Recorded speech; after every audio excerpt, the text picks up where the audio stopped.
شتیال کے مقام پر المناک ٹریفک حادثہ، کئی افراد لقمہ اجل بن گئے۔ تفصیلات کے مطابق شتیال کے مقام پر خضر سے راولپنڈی جانے والی بس اور کار میں تصادم کے باعث المناک ٹریفک حادثہ پیش آیا۔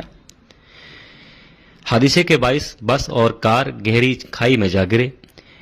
MSRHQ ہسپتال چلاس کے مطابق 18 افراد کی میتیں چلاس روانہ کی گئی ہیں، جبکہ حادثے میں 12 افراد کے زخمی ہونے کی بھی اطلاع ہے، جن میں 2 خواتین بھی شامل ہیں۔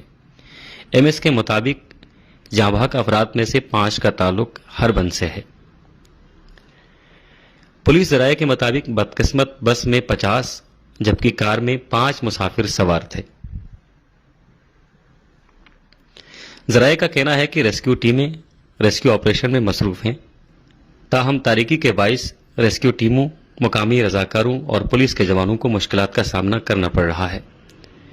گورنر گلگت بلتستان سید مہدی شاہ، وزیر اعلیٰ گلگت بلتستان خالد خورشید اور اہم شخصیات نے واقعے پر گہرے دکھ اور رنج کا اظہار کیا ہے۔